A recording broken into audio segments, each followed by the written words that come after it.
আমি যদি বলি সত্যি সত্যি জীবনানন্দ দাশ লাবণ্যকে পছন্দ করতো, তাহলে কি বিশ্বাস করবেন? না, একদমই না। না একদম নয়। আচ্ছা, একদমই যদি আপনি বিশ্বাস না করেন তাহলে তো আমাকে প্রমাণ দিতে হবে, তাই তো? জি। এ ধরনের কফির মগের সাথে যদি থাকে জীবনানন্দ দাশের কবিতার একটি বই, তাহলে কার না ইচ্ছে করবে আমার মতো ওয়েটার হওয়ার। হ্যাঁ, আপনি ঠিকই ধরেছেন এবং আমি ঠিকই বলছি। আজকে এই একদিনের জন্য আমি এখন অন্তত ওয়েটার। আর আজকে যার জন্য আমি কফি নিয়ে এসেছি তার সাথে কিছুক্ষণের মধ্যে পরিচয় করে দেবো। তার আগে বলে রাখি, সাধারণত আমি আমার জীবনে এখন পর্যন্ত যত জায়গায় আমি কি বলবো যে স্ন্যাক্স খেয়েছি বা যত জায়গায় আপ্যায়িত হয়েছি বা অন্য কাউকে আপ্যায়িত করেছি, কখনোই এ ধরনের কফি মগ বা চায়ের কাপের সাথে কোনো বই আসলে কখনো আমার চোখে ধরা দেয়নি। আজকে যখন লাবণ্যর আম্মু কফি খাওয়ার জন্য চমৎকার করে এইভাবে সুন্দর করে ট্রেটা সাজিয়ে দিচ্ছিলেন, তখন আমার কাছে মনে হলো যে এখানে আমরা সাধারণত চা কফি খাওয়ার আগে যেসব স্ন্যাক্সগুলো খাই, সেই স্ন্যাক্সের চাইতে অনেক বেশি মানানসই এবং সুন্দর লাগবে যদি একটা কবিতার বই থাকে। সুতরাং আমি এই কবিতার বই আর চায়ের মগ নিয়ে চলে এসেছি লাবণ্যদের ছাদে। আমি এসেছি, আমার সাথে লাবণ্য এসেছে। আমি লাবণ্যর কাছে এবার সরাসরি যেতে চাই। লাবণ্য, কেমন আছেন? আসসালামু আলাইকুম। ওয়ালাইকুম আসসালাম। আলহামদুলিল্লাহ আমি ভালো আছি, এবং আপনি? হ্যাঁ, আমিও ভালো আছি। আচ্ছা, আপনি তো জীবনে অনেক চা খেয়েছেন, কফি খেয়েছেন, তাই না? জি। চায়ের সাথে সাধারণত কি খেতে দেওয়া হয়? সাধারণত দেখা যায় যে বিস্কিটস হুম, হুম, হুম। বা যে কোনো ধরনের স্ন্যাক্স আইটেম। স্ন্যাক্স আইটেম তো জি। আমি তো স্ন্যাক্স আইটেমের পরিবর্তে হুম। অন্য কিছু নিয়ে এসেছি। মন জি। খারাপ? না না না। আচ্ছা, যদি মন খারাপ না হয় তাহলে আপনি এখান থেকে একটা মগ নিয়ে নিন, জি অবশ্যই। আমি একটা নিই। আর এখানে অবশিষ্ট যা থাকলো সেটা আমরা আগে আমাদের আলাপচারিতা শেষ করে তারপর আমরা সেখানে আসবো। জি। আচ্ছা, আমার মনে হয় যে আমরা কফি খেতে খেতে কথা বলতে পারি। হুম। প্রথম কথা হচ্ছে, আপনি তো পড়ালেখা করছেন, জি। ক্লাসের পড়া পড়তে কেমন লাগে? মোটামুটি ভালোই। মোটামুটি। হুম। সাধারণত ক্লাসের পড়া পড়তে মোটামুটি ভালো লাগে আপনার, তাই তো? হুম। ক্লাসের বাইরে কোনো কিছু পড়া হয়? জি, যেমন ছড়া, কবিতা বা কিছু গল্প, গল্প, উপন্যাস। কবিতা, ছড়া, উপন্যাস। বাহ! কার লেখা ভালো লাগে বেশি? জীবনানন্দ দাশ। জীবনানন্দ দাশ। জীবনানন্দ দাশের মানে কি ভালো লাগে? মানে কোন লেখাগুলো? এই যে কিছু কবিতা কবিতা, রয়েছে। নিঃসন্দেহে। হুম। আমরা অবশ্য সেটাই বলি যে জীবনানন্দ দাশ মানে আমাদের সবচেয়ে আধুনিক কবি। হুম। সুতরাং তার কবিতা যে ভালো লাগবে এটি স্বাভাবিক। আর কোনো কবিতা পড়া হয়? না, উনারটাই পড়া হয় বেশিরভাগ। জীবনানন্দ কেন ভালো লাগে একটু জানতে পারি? উনার যে কবিতাগুলো আছে ওগুলোর মধ্যে অনেক ধরনের আধুনিকতার ছোঁয়া রয়েছে, পাশাপাশি দেখা যাচ্ছে যে বাস্তবতার সাথেও কিছুটা মিল রয়েছে আমাদের সাথে। মিল রয়েছে। আপনার সাথে কি ধরনের মিল রয়েছে একটু বলবেন? উম, মানে যেহেতু আপনি পড়েন। না, তেমন কিছু একটা নয়, তবে দেখা যাচ্ছে যে বাস্তবতার সাথে বা অন্যান্য সবার সাথে মিলছে। এটাই। সেজন্য ভালো লাগে। জি। আচ্ছা, আপনার সমবয়সী যারা আরো আছেন তারা হ্যাঁ। কি জীবনানন্দের কবিতা পড়েন বা অন্য কোনো কবির কবিতা? খুব একটা দেখা যায় না। দেখা যায় না। না, তারা কি অন্য কোনো বই পড়েন নাকি কোনো বই পড়েন না?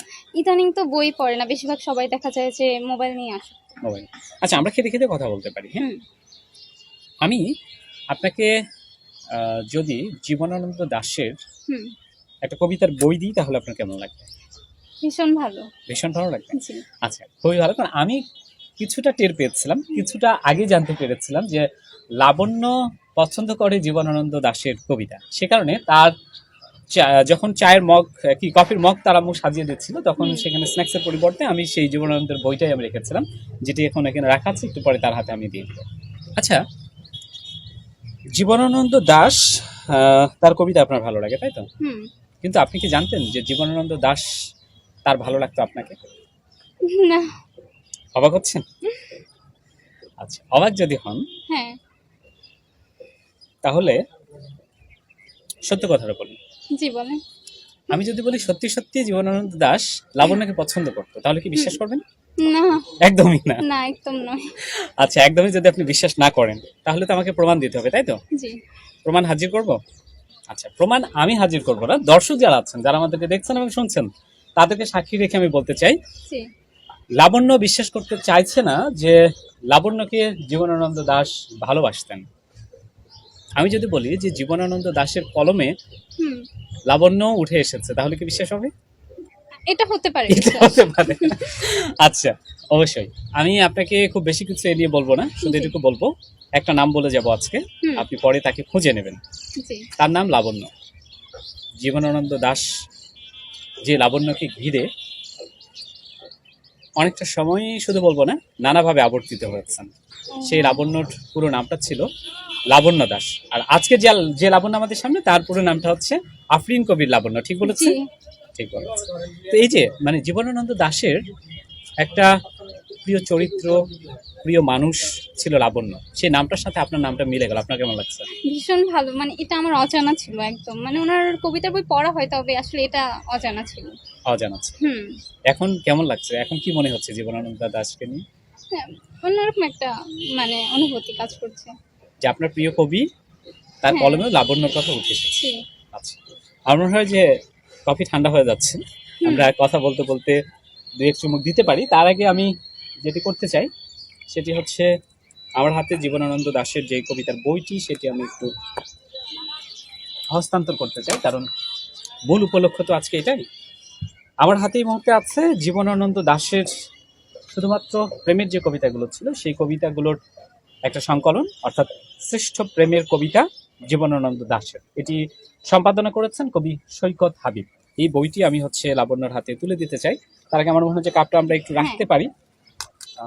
এটা আসলে আমরা পরেও খেতে পারবো, জি। একটু ধরলে হয়। হ্যাঁ, দর্শক, তার হাতে তার প্রিয় কবির কবিতার বই, কাব্যগ্রন্থ তুলে দিলাম।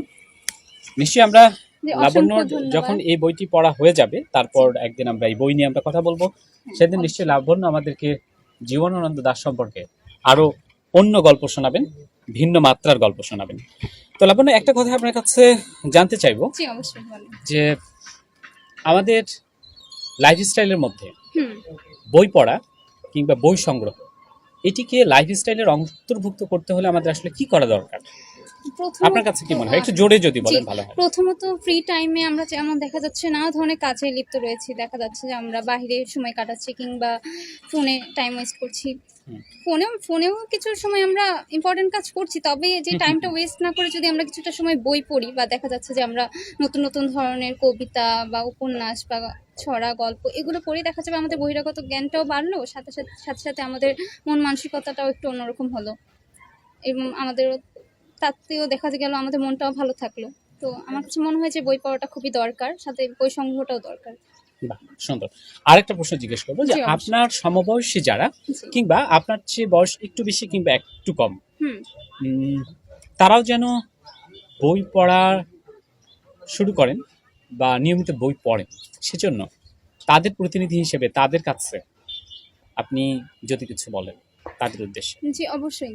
দেখা যাচ্ছে যে আমি যদি ছোটদের উদ্দেশ্যে বলি, দেখা যাচ্ছে যে তোমরা কিন্তু বই না পড়ে, দেখা যাচ্ছে আমরা অনেকে একাডেমিক লেভেলে ভালো, তবুও দেখা যায় যে নন একাডেমিক লেভেলে কিন্তু বইগুলো তোমাদের পড়া হচ্ছে না। দেখা যাচ্ছে তোমরা কিন্তু অনেক কিছুই জানো না, অনেক কবির সম্পর্কে জানো না, তাদের মন মানসিকতা বা তাদের অনুভূতি এগুলো সম্পর্কে কিন্তু জানো না। তো সেগুলো যদি তোমরা পড়ো, দেখা যাবে যে তোমাদের জন্য ভালো, পরবর্তী প্রজন্মের জন্য ভালো। এবং বড়দেরকে উপদেশ দিব না, বলতে পারি অ্যাডভাইস হিসেবে, যে বই পড়লে তাদের জন্য এটা আর কি বেস্ট হবে। তাদের জন্য এটা অনেক ভালো। দর্শক, আমরা কথা বলছিলাম আমাদের এই প্রজন্মের একজন প্রতিনিধি আফরিন কবির লাবণ্য, যিনি কবিতা ভালোবাসেন এবং বেশি ভালোবাসেন জীবনানন্দ দাশকে পড়তে। তো তার সাথে কথা বলছিলাম, এবং কথা বলতে বলতে শেষ প্রান্তে চলে এসেছে। লাবণ্য, আপনাকে অনেক ধন্যবাদ আমাদেরকে সময় দেওয়ার জন্য। ভালো থাকবেন। আল্লাহ হাফেজ। দর্শক, আমরা আজকের এই পর্ব থেকে বিদায় নেব। তার আগে বলতে চাই, আসুন আমরা সবাই বই পড়ি, বই ভালোবাসি এবং বইয়ের কথা ছড়িয়ে দিই পৃথিবীর সকল প্রান্তে। এই শুভ প্রত্যাশা রেখে আজকের মতো এই ভিডিওটির আমরা ইতি টানছি। সবার সুস্থ, সুন্দর, ভালো থাকা এবং নিরাপদ থাকা হোক বইয়ের সাথে। আল্লাহ হাফেজ।